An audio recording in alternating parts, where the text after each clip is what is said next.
नवरात्र में जितनी शंकर की आराधना कर सकते हो उतनी करो।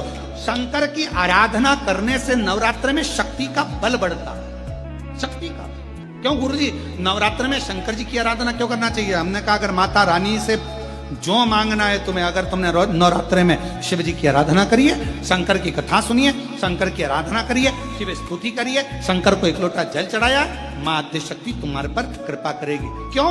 क्योंकि जिस स्थान पर शिवलिंग रखा होता है और जो हस्त कमल है वो मां पार्वती जगत जननी दुर्गा भवानी है। जब हम जल चढ़ाते हैं मां आद्य शक्ति अम्बा जगदम्बा 64 योगिनियों पर वो जल चढ़ जाता है और जगत जननी नवरात्र में प्रसन्न हो जाती है। वो जल की इतनी महत्वता है। आद्य शक्ति को प्रसन्न करना है, नवरात्र में शिव जी को जल चढ़ा। कोई अगर नवरात्रि का व्रत एक लौंग पर कर रहा है तो उसको करने दो। कोई नवरात्रि का व्रत अगर एक गिलास दूध पर कर रहा है तो उसको करने दो। अगर नवरात्रि का व्रत एक जरासी सुपारी पर कर रहा है तो करने दो। कोई नवरात्रि का व्रत कैसे कर रहा है उसको करने दो, उसकी मर्जी।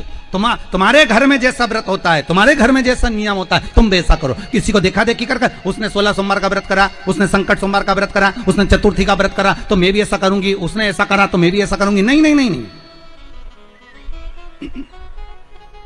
देखा देखी नहीं। कक्षा 8वीं का पेपर था, बच्चे एक के पीछे एक बैठे थे, लिखने को आ गया दिल्ली की सबसे बड़ी मीनार का नाम लिखो। आगे वाले बच्चे ने लिख दिया दिल्ली में कुतुब मीनार है। पीछे वाले बच्चे को भी याद था कि दिल्ली में कुतुब मीनार सबसे बड़ी मीनार है, पर आगे वाले का देखकर लिख दिया दिल्ली में कुतिया बीमार है। देखा देखी में काम बिगड़ गया। देखा देखी नहीं करना। उस बच्ची ने तो घबराहट के कारण, उस बच्ची ने तो बारात सामने खड़ी थी इसलिए गंदगी कर दी थी, पर गांव के लोगों ने जान कर कि यहां सोना चांदी बन जाएगा, अपनी बहुओं को अपनी बेटियों को भेजना चालू कर दिया। एक दिन बाबा शंकर बड़े क्रोधित हो गए, बड़े क्रोधित हो गए। उन्होंने पूरे उस मंदिर को, उस गांव को ही उलट दिया और वहां टीला बन गया। आज भी आप कभी जाएं बलिया जिले में और खेड़िया तहसील में तो आप वहां पर एक टीला देखेंगे और किसी से भी पूछेंगे तो कोई भी आपको यह कथा सुना देगा कि एक बच्ची जो शिव की उपासक थी उसको देखकर लोग प्रपंच में डूबने लगे थे। शंकर की आराधना में ढोंग नहीं चाहिए, शंकर की आराधना में प्रपंच नहीं चाहिए। शंकर की हो गई गलती, कई बार शंकर की आराधना में गलती हो जाती है तो क्या शंकर रुष्ट होंगे? नहीं। शंकर अगर देख लेंगे कि 50 दिन अच्छा काम करा है इसने, एक दिन गलती भी कर दी तो बाबा स्वीकार कर लेगा। पर बाबा से बस मन आपका पवित्र होना चाहिए, इच्छा आपकी पवित्र होना चाहिए। आपके भीतर अहंकार, काम, लोभ, विषय, वासना, आसक्ति, तृष्णा, अहंकार नहीं होना चाहिए। भगवान उसको स्वीकार कर लेगा।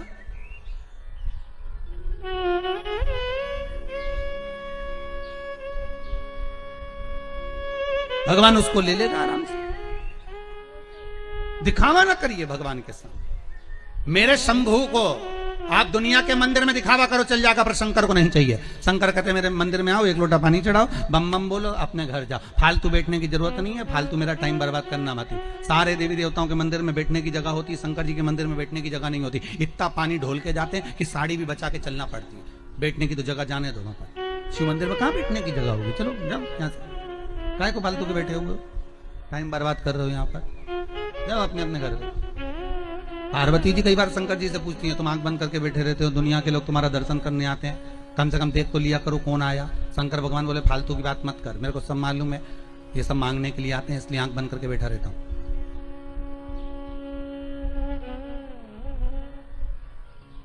पार्वती जी बोली ऐसा कोई होता है क्या? शंकर भगवान बोले तेरे पड़ोसन क्या करके देख ले। रोज पड़ोसन क्या जाना, जीजी की जरा एक कटोरी घी दे दे, जीजी जरा तेरी चप्पल दे दे, जीजी तरह जरा सा मोबाइल दे दे, जीजी तरह थोड़ा सामान दे दे। रोज रोज मांगने जाओगे तो पड़ोसन भी दरवाजा बंद कर लेगी, तो मैं तो आंख ही बंद कर रहा हूं। तो आंख कब खोलोगे? शंकर भगवान बोले जो मेरे लिए आएगा तो आंख खोल लेता हूं। मैं जानता हूं मेरे भगत को कि ये मेरे लिए आता, मांगता कुछ भी नहीं है, बस आता ही है, दूध चढ़ाएगा, जल चढ़ाएगा, बेलपत्री चढ़ाएगा। और ऐसा बावरा कभी कभी बेलपत्री भी नहीं लाता, तो झाड़ू पोछा लगाकर हाथ धोने के बाद जो पत्ती पत्ती मिल जाती है उसी को धोके चढ़ा के चले जाता है। ये भगत है मेरा, ये भक्त है, इसको दिखावे से मतलब नहीं है। और एक रोज मंदिर जाए न 25 बार तो साड़ी का पटली जमा, पटरी जमा के फिर पिन मिन लगा के फिर पल्लू मल्लू ले के और एक बास्केट उतार ले, उसमें लोटा भर पानी मानी सब धर के और इतनी बड़ी बिंदी लगा के ऐसी नोटंकी करके कि इसके बराबर कोई मंदिर नहीं जाए साहब, ये तो बड़ी धर्मात्मा, इसके बराबर कोई धर्मात्मा नहीं। बाप रे, रोज आए रोज मंदिर और ऐसी पूजन करे साहब, 2 घंटा तक तो माला लेने बैठी रहे। और इतने में कहीं की आवाज करते तो चिल्लाती भी है, उधर जाओ उधर जाओ।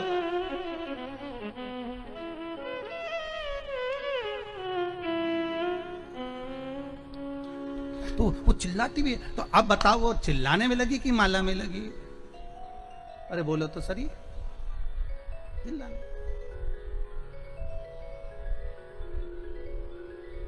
अब ऐसे ही तुम हवन में बैठो, मालूम पड़े तुम सचंडी का हवन कर रहे हो, यज्ञ कर रहे हो, और मालूम पड़े पंडित जी ओम ब्रह्मचारिणे स्वाहा स्वाहा। अब देह हवन में बैठा तो पहले पत्नी से पूछ लिया, चाय पी ली तुमने?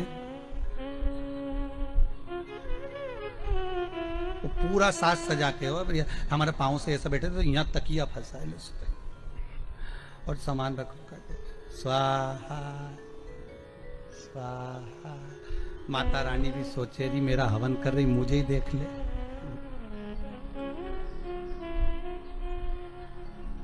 सुख वस्तु में नहीं मारा। फिर वही बात आ गई, भगवान को नहीं पसंद छल, भगवान को दिखावा नहीं पसंद। नहीं चाहिए चांदी की थाली में भोजन भगवान शंकर को, नहीं चाहिए शंकर भगवान को सोने की अटारियां। ऐसे सोने के महल तो शंकर भगवान लंका के राजा रावण को दिया थे, ले तू इधर ले ले।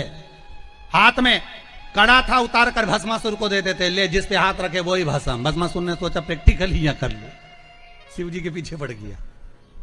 शंकर भगवान भागे, भगवान विष्णु के पास पहुंचे। भगवान विष्णु ने पूछा क्या हो गया? कि भस्मासुर आ रही है। तो कि उसको वर किसने दिया? तो कि मैंने ही दिया। तो किसको भस्म करने आ रहे? तो कि मेरे को ही आ रही है। भगवान विष्णु बोले थोड़ा तो विवेक से काम करा करो, हर किसी को हर कोई सा आशीर्वाद दे रहे। तो शंकर भगवान बोले हमारा नाम भोला, हम तो भोला, इसलिए तो नाम भोला पड़ा कि हर कुछ को हर किसी को जो मन पड़े वो वर दे दे। एक चोर शंकर जी के मंदिर में चोरी करने गया, स्टूल नहीं था, टेबल नहीं थी, कुर्सी नहीं थी, शंकर जी के शिवलिंग पे चढ़ गया। शंकर जी वहीं प्रसन्न हो गए, मांग तुझे क्या चाहिए? उसने कहा भोलेनाथ कभी तो प्रसन्न नहीं हुए, शिवरात्रि पे सावन में कभी प्रसन्न नहीं हुए, आज कैसे हुए? शंकर भगवान बोले लोग जल चढ़ाए धतूरा चढ़ाए, तू तो पूरा ही चढ़ गया, बड़ी कृपा करिए, इससे बढ़कर करुणा तू तो मांग ले, तेरे को क्या चाहिए? शिव बढ़ा कर, उसका नाम ही भोला। अब देवऋषि नारद पूछ लिए क्या हुआ क्या है? तो कि महाराज जी मेरा पांव ठीक करा दो। तो पांव ठीक कराना है तो शंकर का स्तमन करो, गंगा के घाट पर जाकर शिवलिंग का निर्माण करो, उस शिवलिंग का निर्माण कर उसकी आराधना करिए, ठीक है? और उसकी आराधना में जब शंकर भगवान की आराधना में शनि महाराज डूब गए, ऐसी आराधना शनि महाराज ने करी कि शंकर भगवान प्रसन्न हो गए। क्या मांगते हो शनि? शनि कहते हैं बस इतनी कृपा कर दीजिए, मेरा पांव ठीक कर दीजिए। शनि तेरा पांव तो ठीक कर दूंगा पर उसमें थोड़ी सी लचक रह जाएगी, चिंता मत करना, तूने मेरा अनुमोदन। नवरात्र में आप एक विशेष ध्यान रखें प्रत्येक नवरात्र में कि हमें शंकर भगवान के शिवलिंग की पूजन करनी है। और एक और बात समझ लें, 2 शिवलिंग का निर्माण नहीं भी कर सकते हैं तो एक शिवलिंग का निर्माण करें और उस शिवलिंग के पास में ही एक छोटा सा मिट्टी का ढेला रखकर मां जगतजननी जगदम्बा का भी पूजन कर सके। आपको नहीं बनाना 2 शिवलिंग, तो एक शिवलिंग एक मिट्टी का थोड़ा सा। ऐसा नहीं है कि मेरी माता दुर्गा भवानी पिंडी के रूप में नहीं पूजाती है। पार्थिव लिंग का निर्माण करें, 2 पार्थिव लिंग, उसमें एक शिवजी का स्मरण करें और एक में माता पार्वती जी का स्मरण। देवादिदेव महादेव के 2 स्वरूप, 2 लिंग प्रकट कर कर घी का दीप लगाएं, पूजन करें और बाद में उन शिवलिंग को, उन पुष्पों को विसर्जन करें। किसी भी नदी में, तालाब में, बावड़ी में, अगर वहां नहीं विसर्जन कर सकते हैं तो किसी वृक्ष के नीचे उनका विसर्जन कर दें। शिव को आप और हम केवल महसूस कर सकते हैं, उसकी कृपा आप और हम केवल महसूस कर सकते हैं, उसकी दया को आप और हम केवल महसूस कर सकते हैं, महसूस कर सकते हैं। अब कोई कहे कि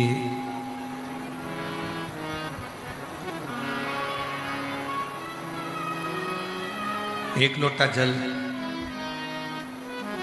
आपके और हमारे दुख को मिटा कैसे देता है। एक लोटा जल आपके और हमारी तकलीफों का, हमारे कष्टों को, आपके कष्टों को मिटा कैसे देता है। हमारे दुख तकलीफ को, हमारे कष्टों को मिटा कैसे देता है। तो वो जो कहा जाता है एक लोटा जल सारी समस्या का हल, वो हमारे दुख को, हमारी तकलीफ को, हमारे कष्ट को कैसे मिटा देता है। आप खुद आओ थोड़ा सा और आके खड़े हो जाओ।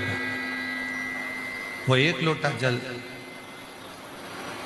आपके और हमारे दुख को मिटा कैसे सकता है, कैसे मिटा देता है, कैसे समाप्त कर देता है। शिव कथा कहती है जिस समय पर हम शंकर भगवान को एक लोटा जल चढ़ाने के लिए अपने घर से निकलते हैं, शिव को एक लोटा जल समर्पित करने के लिए जिस समय हम अपने घर से जाते हैं, भगवान देवादिदेव महादेव को जब एक लोटा जल समर्पित करने के लिए अपने घर से निकलते हैं, उस समय पर केवल आप और हम जल लेकर नहीं जाते, केवल आप और हम जल लेकर शिव जी के मंदिर में नहीं पहुंचते। आप और हम भगवान शंकर के मंदिर में जल लेकर नहीं जाते। जब आप और हम भगवान शिव के मंदिर में एक लोटा जल लेकर जाना प्रारंभ करते हैं, तब केवल आप अकेले नहीं होते, आपके भीतर का विश्वास, आपके भीतर का भरोसा और आपके भीतर की दृढ़ता आपके साथ शंकर के मंदिर जाकर एक लोटा जल समर्पित करवाती है। वो भरोसा, वो दृढ़ता शिव को एक लोटा जल समर्पित करवाती है।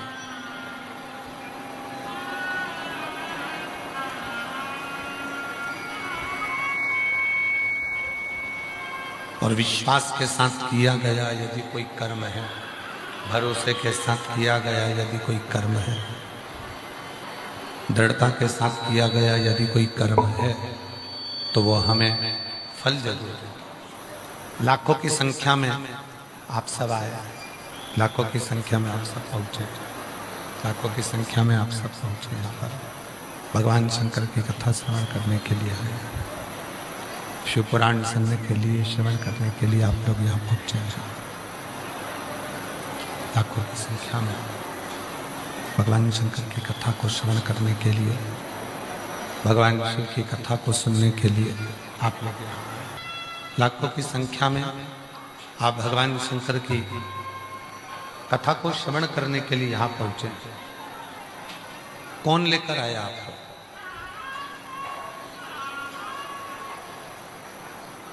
कोई आपको लेकर यहाँ नहीं पहुंचा, कोई आपको लेकर यहाँ नहीं आया कि पाटिल जी ने या समिति ने या सीहोर वाले बाबा ने आपको गाड़ी भेजी हो और आप उस गाड़ी में बैठकर यहाँ पहुंचे।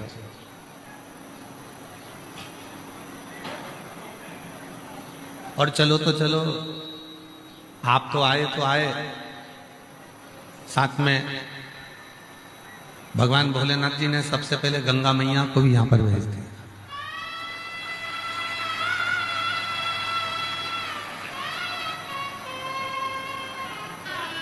कथा चालू होने के पहले सुबह सुबह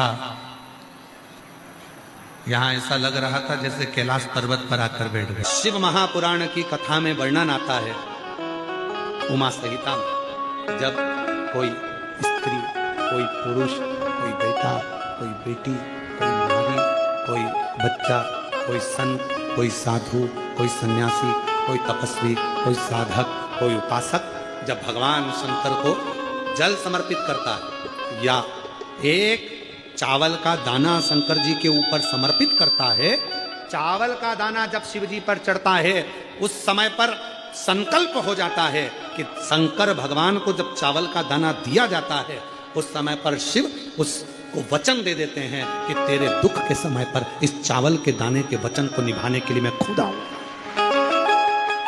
अब इसका प्रमाण कहां मिलेगा कि चावल के दाने में ऐसा क्या होता है कि भगवान को वचन देने के निभाने के लिए आना पड़ता है? तो श्रीमद् भागवत कथा,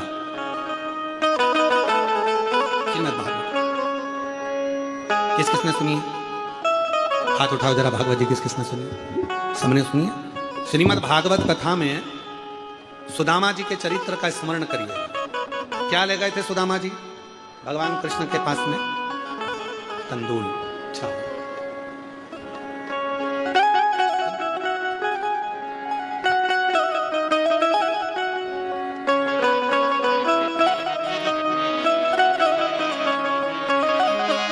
लगाया गले से सुदामा को, लगाया गले से सुदामा को मोहन हुआ रुक्मिणी को बड़ा ही अचंबा, हुआ रुक्मिणी को बड़ा ही अचंबा। ये मेहमान कैसा अजीबा गया है, ये मेहमान कैसा अजीबा गया है। क्या लेकर गए थे? तंदूल। नहीं था खुद के घर में, पड़ोसी से मांग कर सुशीला ने अपने साड़ी के पल्लू में तंदूल को रखा। जब साड़ी के पल्लू में तंदूल को रखा तो तंदूल के वजन के कारण साड़ी फट गई, तंदूल नीचे गिर गया। सुशीला ने साड़ी के 4 भाग कर दिए और तंदूल को बटोर कर उसने रख लिया।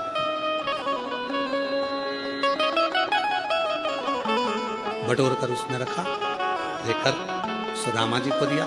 सुदामा जी ने बाजू में दबाया, लेकर चल दिया।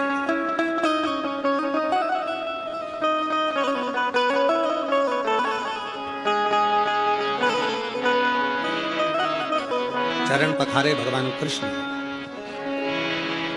मेरी भाभी ने कुछ भेजा, सुदामा जी ने छुपाया, कृष्ण ने निकाली, तंदूल लेकर हाथ में 3 लोक का राज्य सुदामा जी को दे दिया। एक, केवल एक चावल का दाना जब शंकर भगवान को चढ़ता है तो 3 वचन शिव जी दे देते हैं। 3 वचन, एक चावल के दाने पर, एक बेलपत्र पर, एक पत्र पर।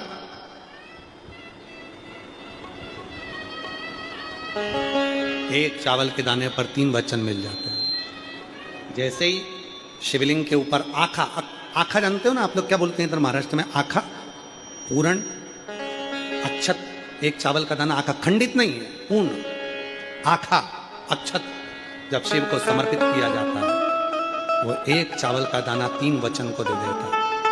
शिव कहते हैं तूने मुझे जो अक्षत दिया है, ये आखा चावल का दाना जो तूने मुझे दिया है, मैं भी तुझे मृत्यु की सैया तक पूर्ण रखूंगा, तुझे तड़फने नहीं दूंगा।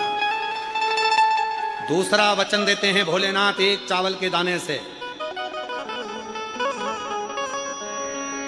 दुनिया में केवल एक अन्न है, चावल, जो कभी वापिस चावल से पैदा नहीं होता। गेहूं, गेहूं से पैदा होगा, चना, चने से पैदा होगा, सोयाबीन, सोयाबीन से पैदा होगा, और केवल एक चावल ऐसा होता है जो चावल से चावल पैदा नहीं होता, उसका रोप लगाना पड़ता है और रोप से वो धान पैदा होती है।